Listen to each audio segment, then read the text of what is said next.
வணக்கம். Welcome to Raga's astro learn astrology with Shanthi channel. இந்த வீடியோல நான் உங்களுக்கு கேபி சிஸ்டம் யூஸ் பண்ணி மேரேஜ் லைஃபை எப்படி ப்ரெடிக்ட் பண்ணணும் அப்படின்ட்டு சொல்லி கொடுக்குறேன். ஸோ வீடியோவை கடைசி வரைக்கும் பாருங்க, உங்களுக்கு ஹெல்ப்ஃபுல்லா இருக்கும். உங்களை யாருக்காவது கேபி சிஸ்டம் கத்துக்கணும், முறைப்படி கத்துக்கணும், அட்வான்ஸ் லெவல்ல கத்துக்கணும் அப்படின்ட்டு இன்ட்ரெஸ்ட் இருக்கிற பட்சத்துல நீங்க ராகாஸ் ஆஸ்ட்ரோ ஆப்ல கத்துக்கலாம். கத்துக்கிறதுக்கு வழி இருக்கு. ராகாஸ் ஆஸ்ட்ரோ ஆப்ல ரெக்கார்டட் செஷன்ஸ் ஆல்ரெடி அவைலபிளா இருக்கு. தமிழ் லாங்குவேஜ்லயும் அவைலபிளா இருக்கு. ஸோ நீங்க பை பண்ணி கத்துக்கலாம். ரெக்கார்டட் செஷன்ஸ் தான் இருக்கும். ஸோ ரெக்கார்டட் செஷன் ஆச்சு, எப்படி அது செட் ஆகுமா கத்துக்கிறதுக்கு அப்படின்ட்டு கன்ஃபியூஸ் ஆக வேண்டாம். கண்டிப்பா செட் ஆகும். ஏன் அப்படின்னா உங்களுக்கு எந்த டிஸ்டர்பன்ஸ் இருக்காது.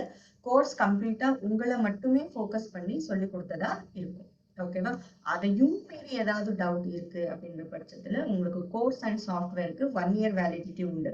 ஸோ அந்த 1 இயர்க்குள்ள நீங்க எந்த டவுட்ஸும் கேட்டாலுமே கூட கம்ப்ளீட்டா அந்த கிளாஸ் முடிச்ச பிறகு, அந்த கோர்ஸ் கம்ப்ளீட் ஆன பிறகு வேலிட் டவுட் எது இருந்தாலுமே கூட கைட் பண்றதுக்கு நான் இருக்கேன். அதுக்குமே கூட 1 இயர் வேலிடிட்டி இருக்கும். ஓகே, ஸோ இப்போ நம்ம இந்த ஒரு சார்ட்டுக்கு பார்க்கலாம்.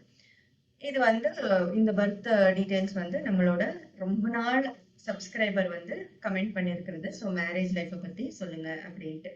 ஸோ அவங்க கொடுத்திருக்கிறபடி 1ஆம் தேதி 3வது மாசம் 1992 மத்தியானம் 1:20 பிறந்திருக்காங்க. அண்ட் சிரவண நட்சத்திரம் 1ஆம் பாதம், மகர ராசி, லக்னம் மிதுன லக்னம். பஞ்சாங்கம் படி பார்த்தோம்னா திரையோதசி திதி ஞாயிற்றுக்கிழமை அன்னைக்கு பிறந்திருக்காங்க. வரியான் யோகம், கரிஜகரணம், கிருஷ்ணபக்ஷத்துல பிறந்திருக்காங்க. சரியா? ஸோ மேரேஜை கேபி சிஸ்டம்ல எப்படி பார்க்கணும் அப்படின்றத நான் இப்போ உங்களுக்கு சொல்லி கொடுக்குறேன். ஃபர்ஸ்ட் 7th கஸ்பை தான் நம்ம பார்க்கணும். மேரேஜ் அப்படின்னாலே 7th கஸ்பு தான் பார்க்கணும். 7th கஸ்புல எஸ்எல்ல பார்க்கணும். அது யாருக்கு பின் பாயிண்ட் ஆன டைம் இருக்கோ அவங்களுக்கு எஸ்எல்ல பார்க்கணும். இவங்க கொடுத்துருக்கிறது 1:20. ஸோ 1:18 பிறந்திருந்தாங்கன்னா இந்த சப்லாட் சேஞ்ச் ஆகுறதுக்கான சான்சஸ் உண்டு. ஒருவேளை 1:23 பிறந்திருக்காங்க அப்படின்னா அப்போ இந்த சப்லாட் சேஞ்ச் ஆகுறதுக்கான சான்சஸ் உண்டு. ஸோ நமக்கு சப்லாடு இவங்க தானா அப்படின்ற ஒரு கன்ஃபர்மேஷன் இல்லாத காரணம் சப்லாடை வச்சு நம்ம ப்ரெடிக்ட் பண்ணோம் அப்படின்னா ராங் ப்ரெடிக்ஷன் வர்றதுக்கு தான் ஹை பாசிபிலிட்டிஸ் உண்டு. ஸோ நம்ம பின் பாயிண்ட் ஆன டைம் இல்லை, ரவுண்ட் ஆஃப் டைம் அப்படின்னா எஸ்எல்ல பார்க்கக்கூடாது. அதுக்கு பதிலாக அவங்களுக்கு பின்னாடி இருக்கிற எண்ணெயில் நம்ம பார்க்கலாம். எண்ணெயில் பார்த்து ப்ரெடிக்ஷன் நம்ம பண்ணலாம். ஸோ இங்கே எண்ணல் என்ன சொல்கிறாங்க பாருங்க. மேரேஜில் நான் சேஞ்ச் பண்ணிக்கிட்டேன். ஸோ எண்ணல் கேத்து இல்லையா? ஸோ கேத்து இங்கே இருக்கிறது ஃபர்ஸ்ட் ஹவுஸில் இருக்காங்க. அண்ட் 4-10 கூட இன்வால்வ் ஆயிருக்காங்க. எப்போ இந்த ஃபர்ஸ்ட் ஹவுஸ் கஸ்பில் வருதோ, நம்மளை யாராவது அப்ரோச் பண்ணா, உங்களை எனக்கு பிடிச்சிருக்கு அப்படின்ட்டு நம்மளை யாராவது அப்ரோச் பண்ணுவாங்கல்ல, அவங்களுக்கு எஸ் சொல்லிடணும். எஸ் சொன்னா அப்போ குட். எஸ் சொல்லல, நம்ம இன்ட்ரெஸ்ட் தான் அங்க நடந்துட்டு இருக்கு அப்படின்றப்போ பேட். ஓகேவா? அண்ட் இன்னொரு விஷயம் புரிஞ்சுக்கோங்க, எப்பவுமே எந்த கஸ்பா இருந்தாலும் சரி அங்க ராகு கேத்து வருது அப்படின்னாலே டிலே. ஃபர்ஸ்ட் விஷயமே டிலே. ஓகேவா? குறிப்பா ராகு வருதுன்னா ரிப்பீட்டட்ஸ் நடக்கும். ஒரு கல்யாணம் இல்லை, 2 கல்யாணம் நடக்கிறதுக்கான விஷயமே கூட நடக்கும் ராகு வர்றப்போ. சரியா? இப்போ இவங்களுக்கு ஃபர்ஸ்ட் ஹவுஸ் என்ன இண்டிகேட் பண்ணுது? ஸோ இவங்கள இருந்து பார்க்கல வீக்கு, பட் இவங்களை யாராவது அப்ரோச் பண்ணியிருந்தாங்கன்னா அப்போ குட். சரி, அப்ரோச் பண்ணியிருந்தாங்கன்னா ஏதாவது ஒரு விஷயம் தடுக்கிறது இருக்கா, இல்லைன்னா சப்போர்ட் பண்றது இருக்கா அப்படின்றத நம்ம பார்க்கணும் செகண்டரி காம்பினேஷன்ல. ஸோ செகண்டரி காம்பினேஷன் யாரு? 4 and 10 இல்லையா? ஸோ இந்த 4 அப்படின்றது என்ன? இவங்களோட வீட்டில் இருக்கிற மெம்பர்ஸ், ஹோம், ஸ்வீட் ஹோம்ல இருக்கிற மெம்பர்ஸ். அண்ட் 10 அங்க இருக்கிறதுனால அது கொஞ்சம் வீக். ஸோ வீட்டில் இருக்கிற மெம்பர்ஸ் அண்ட் அந்த எக்ஸ்பெக்டேஷன்ஸ் அப்படின்றது என்ன இருக்கு, அது கொஞ்சம் பேக் பண்ணிவிடும். ரிசல்ட் பண்ணிவிடும், பேக் சைட் பண்ணிவிடும். நெக்ஸ்ட் ராகு நட்சத்திர லார்டு என்ன சொல்றாங்க? அங்கேயுமே கூட 10th ஹவுஸ் இருக்கு, பட் ஹைலி ப்ராப்ளம் இல்லை. அண்ட் 3-7 அப்படின்றது என்ன சொல்லுது? குட் தான். இன்னொரு விஷயம் சொல்லிட்டா, இவங்களுக்கு 34 இயர்ஸ் ஆகுது. இவங்களுக்கு ஆல்ரெடி கல்யாணம் ஆயிருந்தது அப்படின்னா, சீக்கிரமாவே கல்யாணம் ஆயிருந்தது அப்படின்னா அந்த கல்யாண வாழ்க்கையில ப்ராப்ளம் வந்திருக்கும், பிரச்சனை வந்திருக்கும். சரியா? பட் கல்யாணம் ஆகல. ஸோ சொல்லுவாங்க இல்லையா, நடக்கிறதெல்லாம் நன்மைக்கே அப்படின்ட்டு. ஸோ சீக்கிரமா இருந்தா ஃபர்ஸ்ட் மேரேஜ் ப்ராப்ளம் ஆகி அப்புறமா செகண்ட் மேரேஜுக்கு வெயிட் பண்ற ஒரு சுச்சுவேஷனா இருந்திருக்கும். பட் இப்போ இதுவே ஃபர்ஸ்ட் மேரேஜ் அப்படின்னு நம்ம கன்சிடர் பண்ணிட்டு இருக்கோம். ஏன்னா நம்மளுக்கு அவங்க லைஃப் தெரியாது இல்லையா? ஸோ ஃபர்ஸ்ட் மேரேஜ் அப்படின்னு கன்சிடர் பண்ணுறதுனால சரி நல்லது தான், லேட்டாக நடக்கிறதுனால உங்களுக்கு கசப்பான விஷயம் நீங்கள் பார்க்கல அப்படின்ட்டு பாசிட்டிவாக எடுத்துக்கோங்க அப்படின்னு நம்ம சொல்லணும். ஏன்னா ராகு கேத்து 7th ஹவுஸில் இருந்து 7th கஸ்பில் வர்றது கொஞ்சம் வீக் தான், வீக் ஹவுசஸ் தான். இது உங்களுக்கு நான் கோர்ஸ்லலாம் நல்லா சொல்லி கொடுத்துருக்கேன். ஸோ உங்களுக்கு அங்கே புரிய வரும். அண்ட் இங்கேயுமே கூட சொல்லிட்டேன், மேக்ஸிமம் சொல்லிட்டேன். சரியா? ஸோ கேத்து வந்து இப்படி சொல்லிடுச்சு, டெஸ்டினி வந்து இதுதான் அப்படின்ட்டு சொல்லி ஆயிடுச்சு. ஸோ ஆல்ரெடி கல்யாணம் ஆயிருந்தா கல்யாண வாழ்க்கையில ப்ராப்ளம் ஆகி இன்னொரு கல்யாணத்துக்கு வெயிட் பண்ணியிருக்கணும். ஆல்ரெடி கல்யாணம் ஆகலை, ஏன்னா ராகு கேத்துனாலே டிலே அப்படி இல்லையா? அண்ட் ராகு வேற வந்திருக்காங்க, ஸோ ரிப்பீட். ஸோ நல்ல வேலை ரிப்பீட் நடக்கலை, ஸோ டிலேவாக ஆனாலும் நல்லதே நடக்கட்டும் அப்படின்ட்டு நம்ம பாசிட்டிவாக எடுத்துக்கணும். ஸோ கேத்து இந்த மாதிரி சொல்லியிருக்கு. அண்ட் நெக்ஸ்ட் தசாபுக்திக்கு நம்ம போகலாம். இது வரைக்கும் நடந்துட்டு இருந்தது இவங்களுக்கு ராகுவினுடைய தசையை விட்டுடலாம், பின்னாடி பின்னாடி புக்திக்கு நம்ம போகலாம். ஸோ புதனினுடைய புக்தி இதுக்கு முன்னாடி நடந்துட்டு இருந்தது, ராகு திசையில செவ்வாயினுடைய புக்தி, ராகு திசையில செவ்வாயினுடைய புக்தி. ஸோ இங்க பாருங்க 6, 8, 11 பேட் ஃபார் மேரேஜ். அண்ட் இங்க கூட நான் கொடுத்துருப்பேன் கீழே. ஸோ செவ்வாய் இல்லையா, தமிழ். ஸோ இங்க வந்து நான் வந்து டீட்டெயில்ஸ் வந்து கொடுத்துருப்பேன் பாருங்க.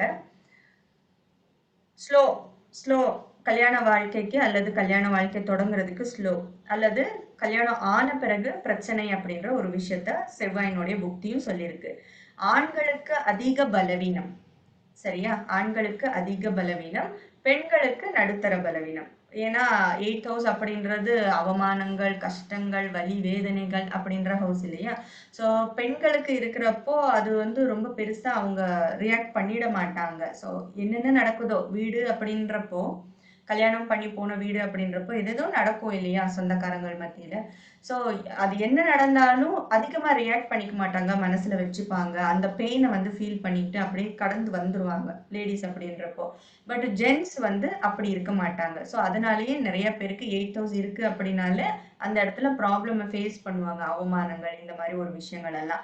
ஸோ சிலர் வந்து அந்த 6th ஹவுஸ் 10th ஹவுஸோட சேர்ந்து இருக்குன்னா டிவோர்ஸ் அப்படின்ற முடிவை எடுப்பாங்க. சிலருக்கு அந்த 4th ஹவுஸ் 2nd ஹவுஸ் இதெல்லாம் இன்வால்மெண்டா இருக்குன்னா அவமானங்கள் இருந்தாலுமே கூட பிரிஞ்சு இருப்பாங்க. நீ அங்கே இரு, நான் அங்கே இருக்கேன் அப்படின்ட்டு பிரிஞ்சு இருக்கிற ஒரு விஷயத்த சொல்லும் இந்த 8th ஹவுஸ். ஸோ பாருங்க, நான் கஸ்ப பார்த்தே சொன்னேன், நல்ல வேலை கல்யாணம் ஆகலை, ஆயிருந்தா ப்ராப்ளம் ஆகி 2வது கல்யாணத்துக்கு தான் அவங்க பார்த்துட்டு இருந்திருக்கணும் அப்படின்ட்டு. ஸோ ரீசன் வந்து இங்க புக்திலையுமே நடத்தியிருக்காங்க. அண்ட் அதுக்கு முன்னாடி நடந்த புக்தியுமே கூட சந்திரன் 8, 8, 6, 8, 11, 8 அண்ட் அகெயின் இங்க 8, 8. ஸோ இங்க ராகு 7th ஹவுஸ். ஸோ இது எல்லாமே கூட கொஞ்சம் வீக்கானது தான் பின்னாடி பின்னாடி போய் பார்த்தா. ஸோ தசைப்படி நம்ம பார்க்கலாம். இவங்களுக்கு அப்போ நடந்துட்டு இருந்தது ராகு தசை இல்லையா? ஸோ புக்தி சூரியன் வரைக்கும் நம்ம எடுத்துட்டு போனோம்னா 2022 இருந்து அப்படின்ட்டு. ஸோ இப்போ 4 வருஷம், இவங்களுக்கு 34 வயசு இப்போ இல்லையா? ஸோ பின்னாடி போனோம் அப்படின்னா அவங்களுக்கு அப்போ 30 வயசு. ஸோ அந்த கல்யாணம் ஆயிருந்ததுன்னா இந்த மாதிரி சுச்சுவேஷன் எல்லாம் அவங்க ஃபேஸ் பண்ணியிருப்பாங்க. சரி, கல்யாணம் ஆகலை, காரணம் என்ன? அதுவும் இந்த 8ஆம் பாவம் தான், சரியா? கல்யாணம் அப்படின்ற ஒரு விஷயத்துக்கு பெரிய தடையாவே இருக்கும். யார் அதுக்கு காரணம்னா இந்த 6, 8, 11 6, 8, 11 இந்த மாதிரி. அண்ட் இந்த 8 இது எல்லாமே கூட காரணம். அண்ட் இந்த 3rd ஹவுஸ் வந்து ஜென்ரலி குரு வந்து வீக். இதே புதன் இருந்திருந்தாங்கன்னா குட். ஆனா ஜூபிட்டர் வந்து 3rd ஹவுஸ்ல வந்து வீக். எதுக்கு வீக்குன்னா 3rd ஹவுஸ் அப்படின்றது காமனிகளுக்கான ஹவுஸ். ஸோ குருவினால அந்த ஒரு விஷயம் என்ன இருக்கு, அந்த சர்க்கிள் தர்மம், அர்த்தம், காமம், மோட்சம் அப்படின்ற சர்க்கிள்ல குருவுக்கு வந்து காமனே அப்படின்ற ஒரு வேலையை வந்து பார்க்க தெரியாது. ஸோ சைலண்டா இருப்பாங்க, வீக்கா இருப்பாங்க அப்படின்ட்டு அர்த்தம். சரியா? சரி, இப்ப குரு தசை வந்துருச்சு. குரு தசையில எப்படி இருக்கும், குரு புக்தி எப்படி இருக்கும் அப்படின்ட்டு நம்ம எடுத்துக்கலாம். இங்க வந்து 9th ஹவுஸ் என்ன சொல்லும், அண்ட் இங்கேயும் டிலே அப்படின்ற ஒரு விஷயம் தான். 3rd ஹவுஸ் நான் இப்பதான் சொன்னேன், ஜூபிட்டருக்கு கொஞ்சம் வீக் அப்படின்ட்டு. பட் இங்க இந்த 9th ஹவுஸ் சப்ளாட்ல என்ன சொல்லுவாங்கன்னா, வீட்டுல இருக்கிற பெரியவங்க டிசைடு ஸ்ட்ராங்கா பண்ணணும். வீட்டுல இருக்கிற பெரியவங்க தான் கல்யாணம் அப்படின்ற ஒரு விஷயத்த முன்ன நடத்தி வைக்கணும். நடத்தினாங்க அப்படின்னா இந்த குருவினுடைய புக்தியில கல்யாணம் நடக்கிறதுக்கு ஒரு நல்ல இடம் இருக்கு. சரியா? குருவினுடைய புக்தியில கல்யாணம் நடக்கிறதுக்கு நல்ல சான்சஸ் இருக்கு. அண்ட் குரு புக்தி ஆன பிறகு பாருங்க, சனியில கூட 8, 8, 8, 10. ஸோ இது எல்லாமே கூட வீக்னஸ் தான். ஸோ கொஞ்சம் வீக்கா இருக்கும் அப்படின்ட்டு அர்த்தம். அண்ட் என்னோட சஜஷன், இவங்க யார கல்யாணம் பண்ணிக்க போறாங்க, அவங்களினுடைய ஹாரோஸ்கோப் அட்லீஸ்ட் பேலன்ஸ் பண்ற மாரி இருக்கணும். சரியா? இவங்களோட ஹாரோஸ்கோப்க்கு பேலன்ஸ் பண்ற மாரி இருந்ததுன்னா, ஒண்ணும் பிரச்சனை இல்ல. பட் அவங்களதும் பேடா இருக்கு அப்படின்றப்போ, அப்போ ப்ராப்ளம் தான். ஓகேவா? ஸோ மேரேஜ் லைஃப் இந்த ஒரு டைம், இந்த ஒரு கஸ்புக்கு இந்த மாரி தான். அண்ட் இப்போ கெரியர பார்க்கலாம். ஸோ கெரியர் அப்படின்றப்போ ஜூபிட்டர். ஸோ ஜூபிட்டர் என்ன சொல்றாங்க அப்படின்ட்டு இப்போ பார்க்கலாம். இங்க வந்து ஜாப் அண்ட் ஃபினான்ஸ்க்கு சேஞ்ச் பண்ணிக்கிட்டோம். ஸோ இங்க வந்து குட் தான், ஹைலி ப்ராப்ளம் இல்லை. பட் நக்ஷத்ரா லார்ட் 5, 8, 12 அப்படின்றது இவங்களோட டெஸ்டினிலேயே இருக்கு. ஸ்ட்ரகிள் பண்ணி தான் ஜாப், ஆர் ஸ்ட்ரகிள் பண்ணி தான் பிஸ்னஸ், ஆர் ஸ்ட்ரகிள் பண்ணி தான் ஃபினான்ஸ் அப்படின்ட்டு டெஸ்டினி சொல்லுது. பட் ஆனாலும் சப்லார்ட் வந்து சப்போர்ட் இருக்கு.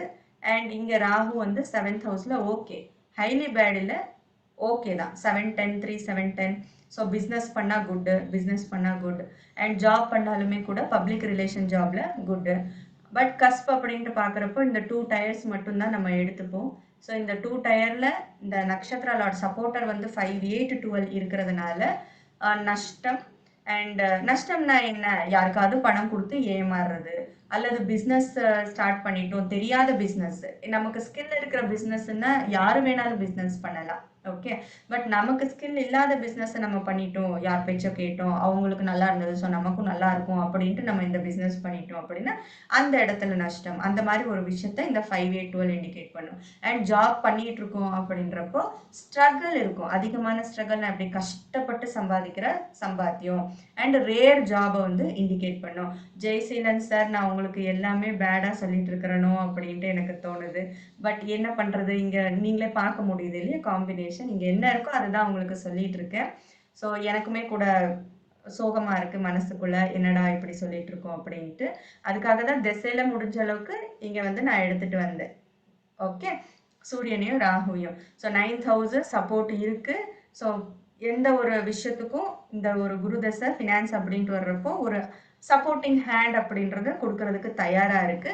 And 7th house public relation அப்படின்ற ஒரு ஜாபுக்கு சப்போர்ட்டிவா இருக்கும், ஆர் பிஸ்னஸுக்குமே கூட. ஸோ பிஸ்னஸ் பண்ணா இங்க ஏற்கனவே கஸ்பில் லாஸ் அப்படின்னு சொல்லியிருக்கிறதுனால உங்களுக்கு எதுல ஸ்கில் இருக்கு அண்ட் எதுல கம்மியான ஒரு இன்வெஸ்ட்மெண்ட் தான் இருக்கு, அதிகமான இன்வெஸ்ட்மெண்ட் எல்லாம் தேவையில்லை அப்படின்ட்டு இருக்கோ அதை நீங்க பண்ணுங்க. அண்ட் யாருக்குமே நம்பி பணம் கொடுக்காதீங்க. பணம் அப்படின்ற ஒரு விஷயத்துல மட்டும் ரொம்ப கேர்ஃபுல்லா இருங்க. சரியா? இவ்வளோ விஷயம். ஸோ இந்த ஒரு வீடியோ உங்களுக்கு ஹெல்ப்ஃபுல்லாக இருக்கும் அப்படின்ட்டு நான் நம்புகிறேன். அண்ட் நான் ஏற்கனவே சொன்னது போல் உங்களில் யாருக்காவது கோர்ஸ் கற்றுக்க இன்ட்ரெஸ்ட் இருந்தது அப்படின்னா தாராளமாக கால் அல்லது வாட்ஸ்அப் பண்ணுங்கள். அண்ட் நான் ஏற்கனவே டீட்டெயில்ஸுமே கூட சொல்லிட்டேன். அண்ட் ஃபாலோ பண்ணுங்கள், லைக் பண்ணுங்கள், சப்ஸ்கிரைப் பண்ணுங்கள். உங்களுக்கு தெரிஞ்சவங்க யாராவது ஜோதிடத்தில் இன்ட்ரெஸ்ட் இருந்தால், குறிப்பாக கேபி சிஸ்டமில், அவங்களுக்குமே கூட ஃபார்வர்ட் பண்ணுங்கள் வீடியோவை. அண்ட் அடுத்த வீடியோவில் பார்க்கலாம். ஸோ இன்னும் யாராவது கமெண்ட் பண்ணணுன்னா தாராளமாக டேட் ஆஃப் பர்த் வந்து கமெண்ட் பண்ணுங்கள். Thank you so much.